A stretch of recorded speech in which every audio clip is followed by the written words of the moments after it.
Hey everyone, I'm Kate Kennedy and I'm here with day 10 of 100 Days of Kane, PA. And today I talked to someone that many of you know, Mr. Jim Sirianni. I know him because he was a teacher in high school when I was in school, and I think that many of you can relate to the project that he had us do when we were kids of interviewing our grandparents and recording it so we would have those memories forever, which I treasure to this day. And I thought it was only appropriate that we ask him to share some of his stories and record them for the 100 Days of Kane. So I'm going to go ahead and flip you around and we're going to go inside and talk to Mr. Sirianni. Hello. Hey, how you doing? Good, thank you so much for having us. You're welcome. Well, I'm really excited to talk with you. I know you have a lot of stories to share. So let's go ahead and start with, how did you end up teaching in the Kane School District? Well, I went to Edinburgh, and if it wasn't for Mr. Buckley, I'd have never gotten to college. Oh, really? Yeah, because my board scores were average, and Edinburgh wanted me to have a little bit of a higher score.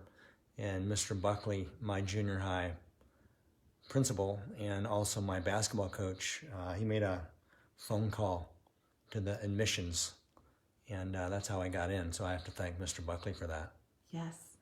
So I went to Edinburgh, and I eventually applied around Pennsylvania and got a job offer from Marionville, which I would have taken, but a job came up in a little town outside of Gettysburg called New Oxford. And I thought that was a little bit better opportunity for me because I could coach football and girls basketball and get involved in track. So I took the job in Gettysburg, well, a little bit east of Gettysburg in 1976. And I would have made a life there because it was a fantastic school. Great people, nice weather. Put the garden in March. Doesn't snow till January. Oh. And then Mr. Buckley went into the jewelry store uptown, my dad and my Uncle Louie's store, and Ray D. Swanson was going to retire from the junior high. And he asked my dad if I wanted to come back to Kane. And so I decided to come back. And I remember going down to Mr. Vern Johnson's office in the summer of '77. And he leaned back in his chair, he put in a cigar, he lit up the cigar, he put his feet up on his desk, and he said, "Well, do you want the job?" And I said, "Yeah, I'd like to come back to Kane." And, you know, Mr. Johnson always cut the cards. He wasn't going to beat around the bush.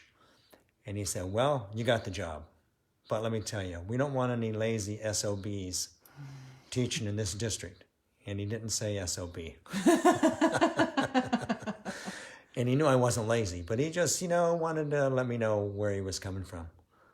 And to tell you the truth, I was never interviewed by the school board. I don't even think I signed a paper. I mean, I must have signed something. But that's how I got back to Kane. And why did you want to come back? Well, my family's here, and my memories are here. And I could have made a life in New Oxford because it was a beautiful place, but I just felt more connected to the town of Kane, actually. So who were some of the people that you worked with during your time in the school district that you developed friendships with or that were special to you? Well, obviously Mr. Buckley, he was my junior high principal, and he was probably the best of the best. And teaching the junior high, I spent most of my time with John Santelli, who was a Kane guy, and John McDonald, who taught math, and I coached junior high football with John, both Johns. And then John Santelli and I would play basketball in the summer and run and hang out, even though he graduated from Kane in '65, but John and I are still good friends. And then when I came to the high school, it was fun in the morning because we would work out. Mr. Vern Johnson always said that you have to come up and work out in the morning because the high school is the poor man's country club, which is what he called it. So in the morning, it would be myself, Mr. Johnson, Mr. Headland, Phil and Brogno, Basil and Brogno would come up. Sometimes, Tom Dalton would be there, Ed David Heiser, Tom Cicchetti. So there were at least Bob Smith, who was a guidance counselor. There'd be maybe 8 to 10 guys working out in the morning, play handball, play paddleball, play basketball. Tom Finneyfrock, who was my geometry teacher. So those were some of the guys that I hung out with. What a great way to start the day. Yeah, it was fantastic.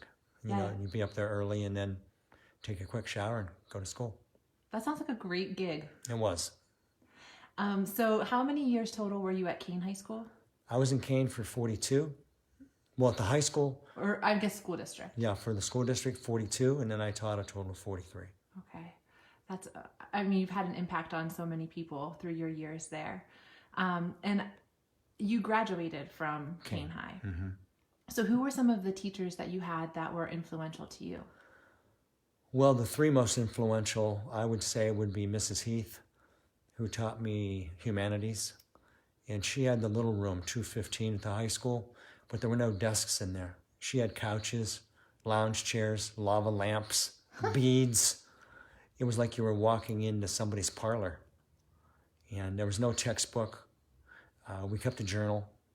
And that class really, I've often thought, was the precursor to the philosophy class that I ended up designing at the high school. So Mrs. Heath, who was unique, she wore high-top Converse All-Stars. And Mr. Boyer, who was my biology teacher, who I learned a tremendous from, also was my physics teacher. And I knew nothing about physics, absolutely nothing the day I walked in, and I knew nothing the day I walked out. Not because of him, but because my brain is not geared towards physics. But he was a fantastic teacher. And also Mr. Carson, Chief, who was my psychology teacher. Mm-hmm. Yeah, I can see just knowing the classes that you taught at the high school, how those 3 teachers would be really influential. Yeah, they were the best of the best. Yeah. No doubt about it. Yeah. Well, you're right up there with them. Well, hey, I can't even light the candle that those guys carried, so. When we were talking earlier too, you were talking about how as a kid, there were 4 seasons. There were 4 ways that you defined the seasons through sports. Mm-hmm. What were they? Well, I would say for me, sports was the biggest part of my life. In the summer, you pick up the baseball glove. John Santelli had the midget program, which went into the junior high or the junior knothole program. My first baseball coach was Posey. We called him Posey. Jack Flowers. He always would say, "You can take my life, but not my cigar." And I played for Modern Dairy. My dad got me in early. I think I was only 5, and you had to be 6 to start. But he asked Jack Flowers if I could play, and Jack said okay. But I had Modern Dairy, and the modern was here, but the dairy was in my pants because the shirt was so big. So I played midgets, and then knothole, junior knothole, and then moved up. And at the end of the summer, you put the neat's foot oil on your baseball glove. You wrap it with a rubber band, put the ball in the middle. In fact, I still have my ball glove sitting in the hallway over there. See it on the floor? Over here? Oh, yeah, I do. I see it right here. That's my new one. That's a nice one. Yeah. So you're still playing, huh? Well, when Dominic comes home, we always play catch. And then these are my track shoes. Oh, wow. Look at those. Yeah, my track shoe broke and before districts my senior year, so my dad got a metal plate and made me a metal plate. How neat. Yeah, so I still have those. This is my baseball glove from back in the day, so you don't throw anything out. At least I never did. No, those are special. So from baseball, as soon as baseball was done, then you put your football spikes on. And then when football was done, take out the basketball. When basketball was done, put on the track shoes. So I just went from football to basketball to track to baseball. Over and over. Over and over. Yeah. And we were talking earlier too about something that was really special in the wintertime in Kane. Could you share anything about the ice skating? Oh. These are my ice skates from when we used to have a park pond. And in the wintertime, every kid in town would have a pair of ice skates. On a Friday or a Saturday night, the park would be loaded with, seemed to me, hundreds of kids. And you know, I was born in 1954, right after World War II, when all the World War II guys came home, like my dad, you know, the baby boom generation. So Kane was just loaded with kids. I graduated from Kane in 1972, and we had 200 kids in my class. Did you really? Yeah, we had the largest class. Yes, that would have to be. And when I went to high school here in Kane, it was only 10, 11, 12, but there were almost 600 kids. Wow. 10, 11, 12. Now it's 9, 10, 11, 12, and there's less than 400. Yeah. So ice skates, you had to have a pair of ice skates in Kane. Friday nights, that's what you did. Friday night. And it was a great way to meet people because back when I was a kid, there were small elementary schools. West Side, Clay, you know, Erickson. I went to St. Callistus Central School, and you mostly just stayed in your neighborhood. You very rarely, I mean, I never went over the Poplar Street Bridge into the West Side, other than there was a little store down there called Bud Cliff's, and he sold two things all boys loved when I was a kid: guns and bicycles. So we'd sometimes get on the bike and go down, I think it was on Elk, and get on to Bud Cliff's and say, hey, can we look at your guns? Yeah, you can look at the guns. Can we look at your bikes? Yeah, you can look at the bikes. And then we'd bike up over the Poplar Street Bridge again. So I mostly hung out with kids from Hacker, Baird, you know, Chase, Yarnell, Clay. And in the summertime, you know, you go to playground. Central School had a playground, Clay had a playground, West Side had a playground. And you just played ping pong and carom, dodgeball. You made little molds out of plaster. And so you pretty much hung in your own side of town. But in the winter, you know, you go down to the park pond, kids from all part of town would be there. Oh, that's really neat. Yeah, it was neat because you get to meet people that you really didn't know. I went to St. Callistus through 8th grade, and there were only 17 kids in my class. So when I went to junior high, I was like going into a whole new world, you know, all these kids.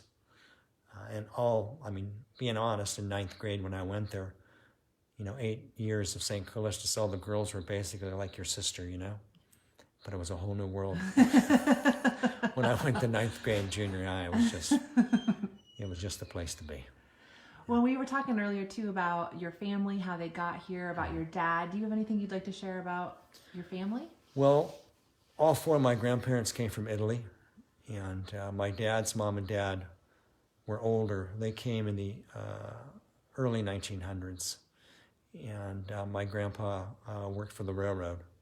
As a youngster, he was what my dad called a stump blower. So when they were building the railroad, they would chop down the trees, leave the stumps, and then they would hire immigrant kids I'm not sure if it was dynamite or nitroglycerin, to run over, set it on a stump, get out of there before the stump blew up, before you got killed. That's crazy. It's crazy. So he eventually went back to Italy and married a girl who became my grandmother. And then he came back to America by himself. And then he eventually wrote her a letter and said, I'm lonely, I want you to come over. And she said, if you're that lonely, come and get me. So he got back on a boat, went back to Italy, picked her up, and never went back. This is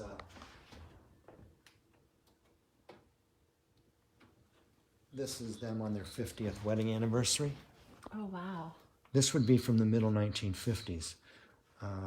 That's my dad, Joe. Oh, wow, look at him. And he went to World War II. He was a combat engineer. Huh. And then came back to Kane. And that's my Uncle Louie. And Uncle Louie was a World War II vet too. So my Uncle Louie and my dad opened up a jewelry store, Sirianni Brothers. Mm-hmm. And my dad was there for 47 years and with Uncle Louie. And that's my Uncle Pete. He ran the movie theater in Kane. Oh, really? Mm-hmm. The Temple or the other theater? The Temple. And in the winter, he would go to Florida. So then my dad would run the movie theater at night. Oh, wow. And my Uncle Pete then had a used car lot down by, right across from Lowell's. The drive-in? Lowell's. Or the car wash? Car wash. Okay. Yeah. And that's my Uncle Frank, who owned the D&D uptown. Now, you're too young to remember that. It was a dress shop. I've heard of it though. And that's where Judy's place now is. Cool, yeah. And that's my Uncle Tony. Uncle Tony became a shoemaker. And back in the day, if you had a pair of shoes you needed fixed, took an Uncle Tony. He put a new sole on. If they were too small, he would stretch them. And back in that day, you didn't have the money to go. Today, your shoes break, you go to Walmart and buy another pair for $12.95. But back in this day, in fact, my brother's watch doctor shop, if you know where that is. Yeah, exactly where that is. That's Uncle Tony's. Oh, wow. That's where Uncle Tony had his shoe repair. Okay, yeah, right there on Fraley. Yeah, and this right here is Uncle Tony's shoe stretcher. Oh. Oh, that's neat. So you put your shoe there and then you'd stretch it and make it bigger. Oh, wow. Yeah. And then that's my Aunt Rosie. My Aunt Rosie was a seamstress. In Kane. But she died the day I made my first communion from a brain aneurysm. Oh, wow. So. She was young. Yeah, very young. And then those are my grandparents.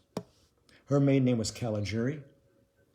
And if anyone knows any history, there was a mayor, the mayor of Pittsburgh. His last name was Caliguri. Oh, wow. So they were related distantly from the same hometown. Which is the same hometown as Mrs. Espin's family. It may... Right? Well, the same area of Italy. The same area. Yeah, they came from a town called Soveria. Oh, okay. Okay. A little bit different town. So there's the family. There's the family right there. Yeah. Wow, that's a great picture. Yeah. And then I'll show you one more quick one.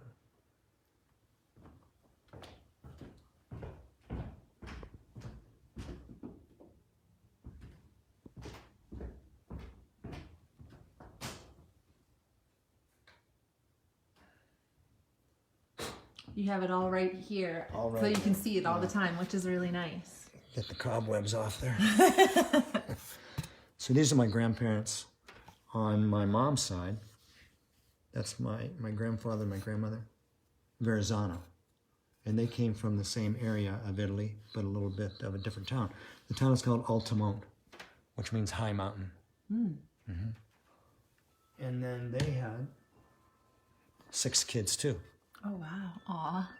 So that's my Aunt Mary. She was the matriarch. And that's my Uncle Louis.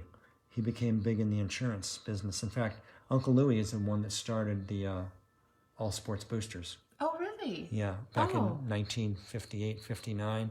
It was just called the football boosters at the time. But he played for the Johnsonburg Shamrocks. He was a great football player. Oh. That's my Uncle Jimmy. Everybody in Kane would know Uncle Jimmy, Jimmy Verrazzano. He worked at the post office and was Citizen of the Year one year. That's my mom. She graduated in 1947 and then worked at the Temple Pharmacy as a waitress. And had a great personality, very outgoing, very boisterous. And that's my Aunt Rosie, who's still alive. She was a secretary at Stackpole. And my Aunt Mary worked at the shirt factory in Kane when we had a shirt factory. And that's my Aunt Annie. She became a nurse. Wow. So you have a really deep legacy in both sides of your family here in Kane. Right. That's one of the big reasons why I moved back. Yeah, that makes sense. Yeah. Wow, that's so great. Is there anything, any specific memory about your parents or your family that you'd like to share? Your dad?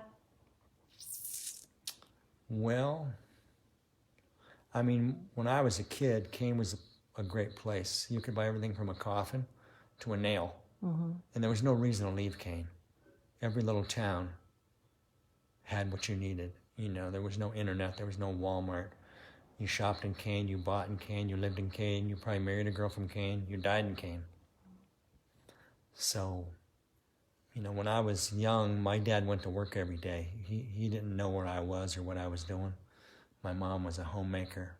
So in the summertime, let's say, I would leave home at 8 in the morning, come back at 10 o'clock at night. You know, I might be down at Cool Springs, down below Glenwood, you know, building a fort in the woods. I might be hanging out with my friends on Pine with Bill Bly, Dick Bly, you know, Jerry DCO, playing someplace. You might be playing baseball. You might be shooting baskets down at St. Callistus. who knows where you were. You know, it was just get on your bike and ride, pretty much. And it was a good time to be in town, really. Yeah, and I'm hoping that we're making a comeback. Well, I'm sure you are. Yeah, I mean, the uptown is fantastic. You know, the road looks great. You have the new businesses up there. Yeah. You know, it's nice to have young people like you come back. You know, Jill Stewart, who I had in class and coached in track, and Royce Novosel Johnson, who I had in class and coached in track. And so it's great to have smart people come back and make a life here. Yeah, well, there's no place like Kane. There's no place like it. You sound like Dorothy from the... You need a pair of those ruby slippers. I do. All right, Mr. Sandy. Well, thank you so much. Is there anything else you want to share before we go? Well, I would just say anybody that's young and thinking of going away, I think it's good to go away. In fact, I think you should go away for a while. Get educated, go to trade school, go to college. Maybe you're in the military, you know, travel the world a little bit. But when you get the chance, if you're going to have a family, you know, come back to Kane if you can. Because if you want the city, you get in the car, you get in the airplane, and you go. But it's nice to have one stoplight, you know, and walk uptown, not lock your house, know who people are, and you know their story. Hey, who's your dad? Oh, yeah, I went to school with your dad. You know, or who's your mom? Oh, yeah, I know your mom. Or, you know, hey. In fact, when I was a kid, it was somewhat of a disadvantage because you couldn't, if you got in trouble, within an hour, Joe Groman, who was a policeman, would be in the store telling my dad, hey, you know, here's what's going on. There's a level of accountability here that you don't get in the city, that's for sure. So it was not an advantage in some ways, but in a lot of ways it was. Awesome. Well, thanks so much for taking time to share your stories with You're us. welcome. I'm glad you're back. Thank you. All right, thanks everyone. I hope that you enjoyed that as much as I did, and tune in tomorrow for day 11.